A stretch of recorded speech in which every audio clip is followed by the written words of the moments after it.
Está conectada con nosotros esta tarde Yulisa Mantilla, quien es abogada y defensora de los derechos humanos. Yulisa, ¿cómo estás? Muy buenas tardes. Gracias por estar aquí en Fuerte y Claro. Muchas gracias, Manuela, un gusto.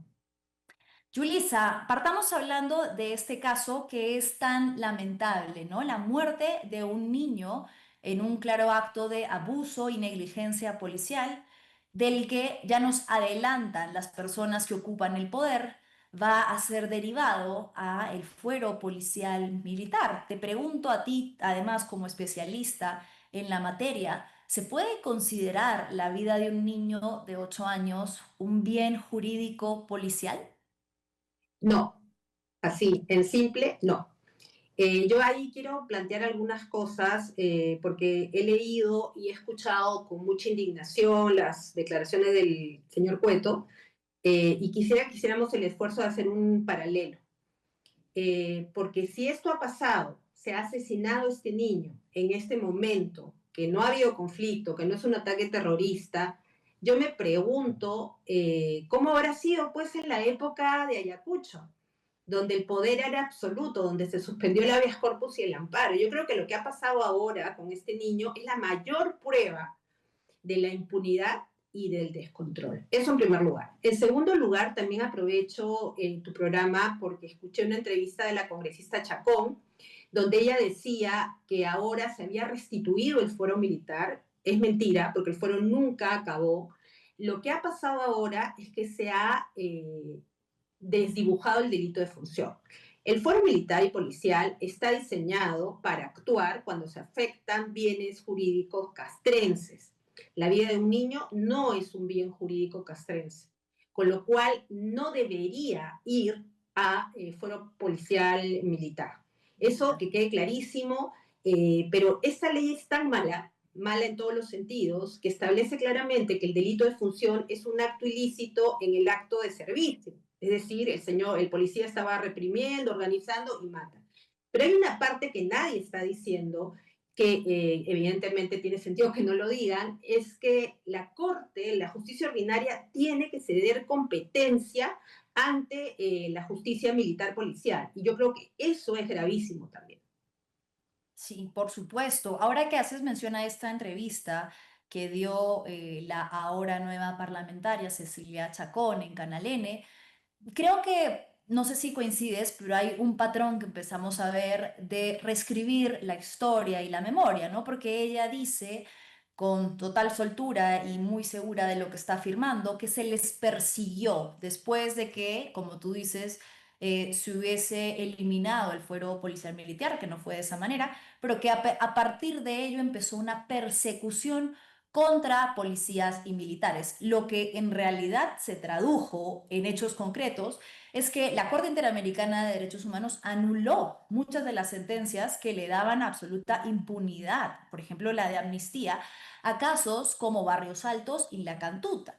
Y no se trató de una persecución, de un hostigamiento, sino de un juicio como hubiese correspondido desde el inicio. Pero vemos que la narrativa parece ser que va a ser esta por los próximos 5 años. No sé cómo lo ves tú. Pues hay varias cosas, ¿no? Si nosotros nos ponemos a ver las noticias, y hay toda, tú que eres comunicadora lo debes saber mejor que yo, la gente empieza a repetir, a repetir, a repetir mentiras. Sí. Pero que tú repitas mucho una mentira no la vuelve verdad.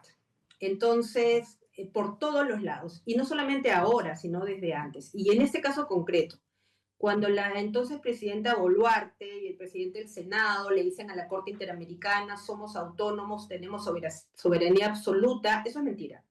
La soberanía de los estados es limitada y relativa desde el momento que firman un tratado, número uno. Número dos, cuando la congresista Chacón dice que se persiguió a militares y tal, eso también es mentira. Lo que sucedió es que el gobierno de Fujimori dio una ley de amnistía que establecía que no solamente que no se iban a investigar los crímenes cometidos en el combate contra el terrorismo, sino que los jueces no podían inaplicar la ley. Lo que sucedió es que en base a eso se generó impunidad y la Corte Interamericana declaró que estas leyes no se aplicaban. Eso fue lo que sucedió.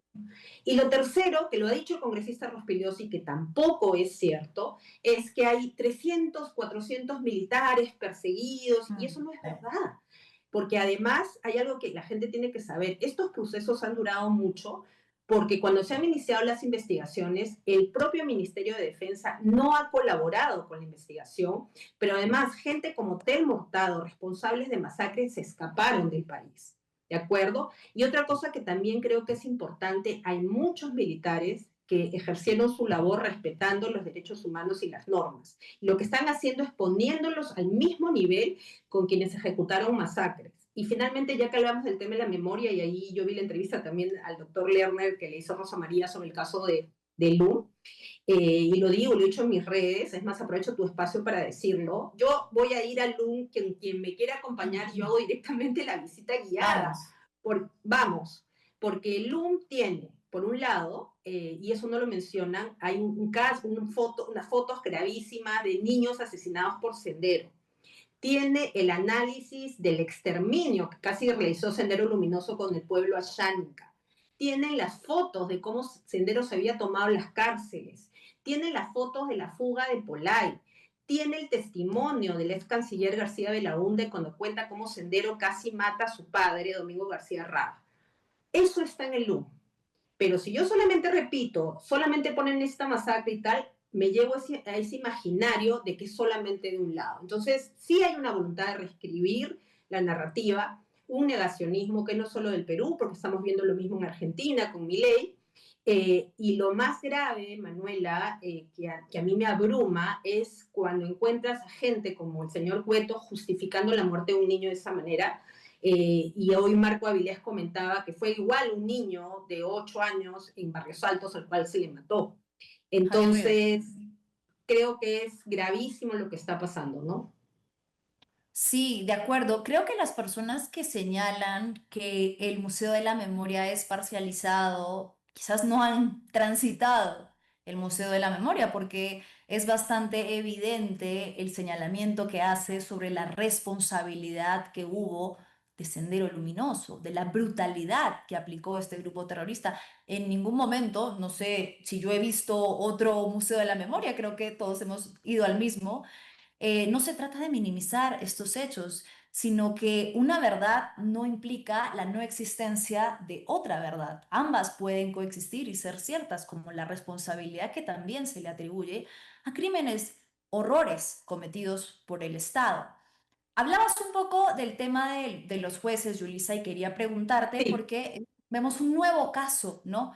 En el que el señor Rospigliosi hace honor a algo que ya empieza a ser su modus operandi. Ahora está pidiéndole a la Junta Nacional de Justicia destituir a una fiscal más, va por otra cabeza dentro de fiscales y jueces. Es el caso de Rocío Kiko, que es la fiscal que investiga a Juan Rivero Lazo, ex jefe de inteligencia militar durante el régimen de Alberto Fujimori. ¿Por qué lo hace? Para que la audiencia pueda tener más contexto, porque es otra de las personas dentro del Poder Judicial, el Ministerio Público, que decide, bueno, no aplicar el tema de la prescripción de los delitos de lesa humanidad. ¿Cómo explicar por qué el querer que estos delitos prescriban es anticonstitucional y anti cualquier tipo de tratado internacional al que el Perú está adscrito? ¿Cómo explicarle eso, por ejemplo, al señor Rospigliosi? el tema es que yo creo que el señor Rospigliosi lo sabe, ¿no? Sí, es Y lo verdad. niega. Y además, ya que hablamos de memoria, no sé si todo el mundo sabe que el señor Rospigliosi es fundador de APRODE, de la Asociación Pro Derechos Humanos, que ha Así litigado es. todos los casos de derechos humanos, y que el señor Rospigliosi fue testigo en casos ante la Comisión Interamericana, y él mismo fue como testigo de las víctimas, acusando la persecución que sufrió durante el gobierno de Fujimori. Entonces también creo que eso es importante. La memoria por eso es no solo un derecho, también un deber. Eso en primer lugar. En segundo lugar, esto, si me permites, quería explicarlo como en un contexto. Hay lo que yo llamo el marco normativo de la impunidad. La ley que dice que los crímenes de lesa humanidad tienen que prescribir, lo cual es falso, jurídicamente falso. La ley de amnistía, que también, todas estas impulsadas por Fuerza Popular en la cabeza de Rospigliosi, ¿no? La de amnistía, la de fuero militar, ¿no? Todas estas leyes, y bueno, y la definición errónea de delitos de lesa humanidad en el Código Penal. Todas estas normas lo que están haciendo es crear un marco de confusión, un marco normativo gravísimo y que va contra tratados internacionales. Pero si tú ves la secuencia, cuando primero se logra esta ley que declara que los crímenes de lesa humanidad prescriban, los jueces no la aplican Sí, porque hacen control de convencionalidad. Entonces vamos a darle ley de amnistía. Los jueces no la aplican. Entonces ahora vamos a cambiarle su humanidad para que sí se aplique el Código Penal, para que los jueces se sientan obligados por el Código Penal y así por el estilo. ¿Ya? Entonces, eso para que, explicándolo un poco en sencillo, no tan en jurídico, para que se entienda que no son leyes aisladas. de acuerdo. Entonces, la persecución que está sufriendo el Poder Judicial y el Ministerio Público por parte del Congreso en la cabeza de Rospigliosi es la siguiente. Ustedes no aplican, los denuncio por prevaricato. Los denuncio al juez Ordóñez que fue a reclamar a la Comisión Interamericana que no lo ratifiquen. Entonces, aquí es que estamos viendo, se acabó la democracia, porque la democracia se sustenta en la división de poderes. Sí, Otro elemento importantísimo, Manuela, cuando el Tribunal Constitucional falla en relación a la ley de lesa humanidad, ojo, no la declara inconstitucional porque no llegan a los votos. El argumento que se ha dicho es que, claro, se está persiguiendo a los militares por los crímenes de lesa humanidad, entonces hay que acabar con eso. Pero ¿qué es lo primero que hace el abogado de Polay? El abogado de Polay pide un habeas corpus y dice, ya que el Tribunal Constitucional dice que los crímenes de lesa humanidad prescriben y como a Polay lo han condenado por homicidios como lesa humanidad, tienen que liberarlo. ¿Qué hace el juez? Aplica control de convencionalidad y entonces no aplica esa ley. El punto es claro, que tú no puedes aplicar una ley para cuando te guste, cuando no te guste. cuando ¿De conviene. acuerdo? Exacto. Y hay otra cosa, dos elementos importantes. Ya en el 2010, el Tribunal Constitucional peruano, otra composición evidentemente, había dicho que los crímenes de lesa humanidad eran imprescriptibles. La esencia del crimen de lesa humanidad es esa. ¿Por qué? Cuando la noción de lesa humanidad viene de la Segunda Guerra Mundial. Y cuando se crea el Tribunal de Nuremberg, no existía el delito de genocidio, no existía el delito de crimen de lesa humanidad. Cuando se crean los tribunales internacionales, se crea el estatuto que define lo que es un crimen de lesa humanidad, ¿de acuerdo? ¿Por qué? Porque son crímenes gravísimos. Y finalmente, que esto me parece más que jurídico, lógica pura. Si un crimen de lesa humanidad prescribe como cualquier otro, ¿por qué es de lesa humanidad? ¿Por qué no es un Claro. asesinato cualquiera? ¿Por qué? Entonces, ¿para qué los tenemos? O sea, la esencia, y eso lo dice la doctrina, la imprescriptibilidad no aparece a partir del tratado que la crea o del Estatuto de Roma. No aparece ahí. El tratado recoge lo que ya existía en la doctrina. Y algo que me parece fundamental, digamos, yo soy docente también, entonces siempre uso varias herramientas. Para Me quien no gusta. entienda esto, vea la película Nuremberg. Véala, porque ahí explican cómo Estados Unidos, cómo crea, y eso, mira, les explica claramente por qué lo que se está haciendo con este marco normativo es una aberración, por donde lo mires. Es una aberración, son mentiras y es un desconocimiento absoluto del derecho. Sí, parece además una acción coordinada avasalladora, ¿no? Porque, a ver, intentaron primero a través de este paquete de leyes que tú señalas, tratando de promover esta ley 32107, señalando que los delitos de lesa humanidad prescribían, y como se dieron cuenta que había una barrera jurídica, que era el control difuso de los jueces, entonces han abierto esta otra. Si usted no me quiere atender por aquí, me voy a ir yo a mi propio tribunal, que es el de el policial militar. Pero no contentos con eso, cada vez que un juez se atreve a aplicar el control difuso, como lo ha hecho, por ejemplo, el caso que mencionabas, pero además el de Concepción Carhuancho, por poner algunos ejemplos, lo que están haciendo desde el fujimorismo, ¿no? Porque Fernando Rospigliosi no toma decisiones sin el respaldo de esa bancada, de su bancada, es perseguir, es atormentar, es hostigar, es intimidar a los jueces. Y ya la Comisión Interamericana de Derechos Humanos ha advertido que esto es muy grave para un país que se dice en democracia. ¿Crees tú, Yulisa, consideras que esto sí está teniendo efectos, o al menos lo que busca es tener ese efecto de que ningún juez pueda atreverse a cuestionar estas leyes? Por supuesto, y además no es nada nuevo, porque este fue el estilo del fujimorismo con las leyes de amnistía del 95. En ese momento, cuando se dan estas leyes de amnistía, la fiscal Magallanes y la jueza Antonia Sakicuray plantean el control difuso y el control de convencionalidad. Cuando la jueza Sakicuray dice, yo no voy a aplicar esta ley porque va contra la Convención Americana, dan la segunda ley de amnistía. Y la segunda ley de amnistía dice, los jueces no pueden hacer control de convencionalidad y le inician un proceso a la jueza. Finalmente el tiempo le dio la razón. ¿Y por qué reivindico esto? Porque la jueza Sakicuray lo dijo antes que la Corte Interamericana hubiera dado sentencia. Entonces, por eso digo. Pero por otro lado, que me parece gravísimo, Manuela, es como que es no solamente el ataque al Poder Judicial, la falta de divisiones de poderes, sino el copamiento de las instituciones. El defensor del pueblo, por ejemplo, el señor Gutiérrez, fue al Congreso a avalar esta ley que hacía que los crímenes de lesa humanidad prescriban. En una argumentación que jurídicamente te digo paupérrima y vergonzosa, quiso apoyar esta ley. Y luego él mismo presenta la demanda inconstitucional, de inconstitucionalidad. ¿Para qué? Para que el TC falle. Lo mismo ha pasado ahora con la ley de fuero militar. Entonces, por ahí tienes un copamiento de instituciones y si tú lees los votos razonados del magistrado Monteagudo, te das cuenta que él va en una línea correcta. Lo que se ha dicho en las últimas sentencias es jurídicamente erróneo. Entonces, apruebas una ley, el Poder Judicial quiere aplicarla, lo persigues, entonces hagamos acciones de inconstitucional para avalar esas normas. Estamos en una persecución. En estos días justo vi que Fuerza Popular estaba protestando y deplorando las declaraciones de Daniel Ortega en Nicaragua, ¿no? Que no van a haber elecciones. ¿Y qué pensaron? Que Nicaragua empezó de la noche a la mañana, empezó con el copamiento de instituciones. Igual está en América Latina, cuando estábamos en la Comisión Interamericana, siempre ha sido Cuba, Venezuela y Nicaragua los países del peor récord de violaciones de derechos humanos. Y luego se añadió Guatemala, ya salió de ese récord. Pero Guatemala se añade precisamente por la persecución al Poder Judicial, que es exactamente lo que estamos viendo ahora.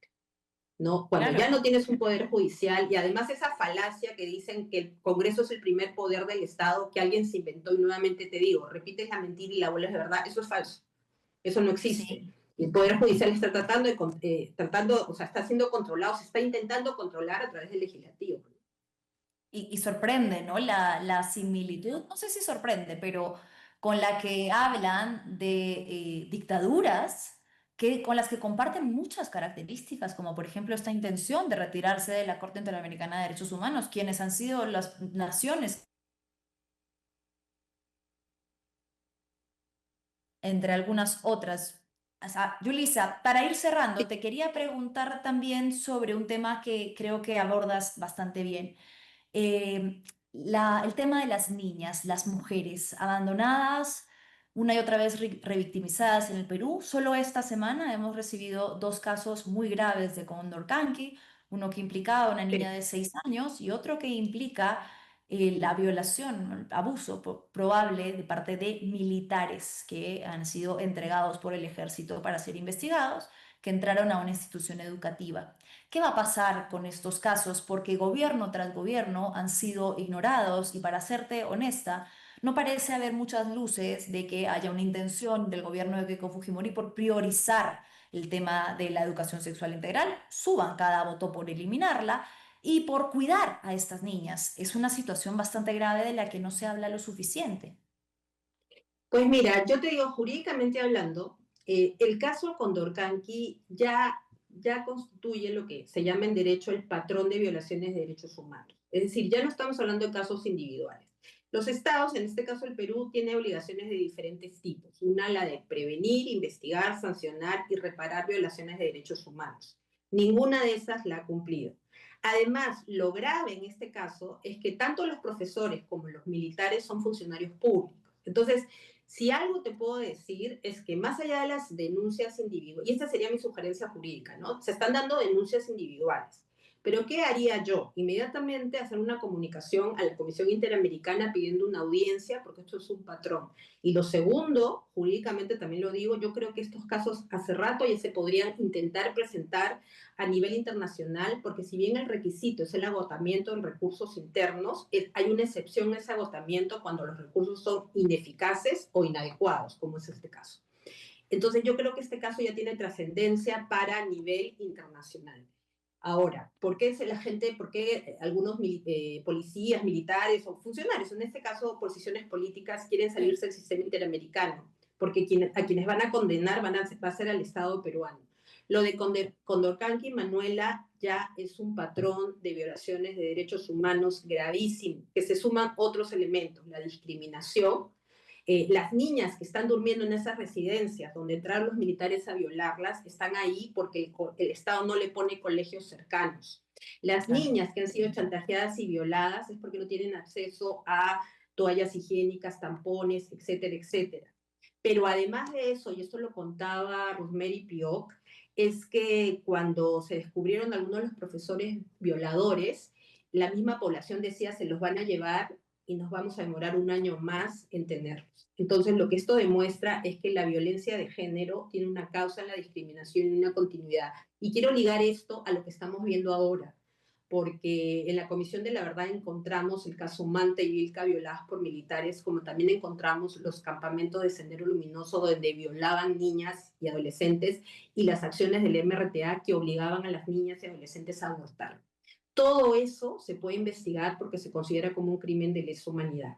Pero lo que va a pasar ahora es que esto va a tener más impunidad y si, por ejemplo, si el foro militar se mantiene y si un militar entra y viola a alguna mujer en un acto de servicio, también van a querer avalarlo por el Tribunal Militar Policial. Pero yo, si me permites, sé que todos estos temas son muy difíciles, pero yo tengo una promesa conmigo misma que te quiero compartir y es apostar por la esperanza siempre, por más difícil que sea. Y aprovecho que yo sigo tu programa precisamente porque creo que lo que tú cuentas le das una dimensión importante a muchas personas. Y si me permites, yo te conozco a ti el día que contaste tu propio testimonio y tu propia historia. Y de ahí te empecé a seguir. Claro. Y entonces creo que tú y otras personas lo que están haciendo, Manuela, es no quedarse calladas y darle esperanza a las niñas que vienen detrás. Y creo que esta es una oportunidad para ti, para los que nos estamos conectando, de conectarnos en la vida real. ¿A qué me refiero? A poner el caso Condorcanqui como prioritario, desde lo jurídico, desde lo social, desde lo periodístico, desde el acceso. Y yo sí creo en eso y por eso te hablo de la esperanza, que lo podemos hacer, lo podemos visibilizar, porque acá no se trata de pedir favor, sino de exigir justicia.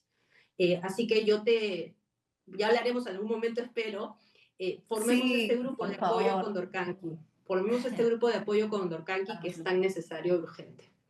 Hagámoslo, Yulisa. Tomémonos ese café para empezar a articular, porque creo que tenemos mucho para aportar, pero si lo seguimos haciendo cada una desde nuestros rincones, aisladamente, vamos a perder la potencia del poder que tendríamos de hacer algo de manera junta, articulada. Y te agradezco mucho esas palabras. Creo que es importante también emitirlas en público para que las mujeres Wampi y Aguajún, que son las que vienen luchando incansablemente por sacar adelante estos casos, sepan que no están solas y que somos muchas más las que no estamos dispuestas a abandonarlas. Te agradezco enormemente este tiempo y esta entrevista, Yulisa. Ojalá que la concretemos en persona. De todas maneras, y además con el cariño tan grande que le tengo a Colombia, porque yo viví un tiempo ahí, hay que hacer como se dice en Colombia, hay que seguir adelante porque si no, ¿qué más hacemos? Así que un abrazo, Manuela, muchas gracias. A ti, Yulisa. Muchísimas gracias.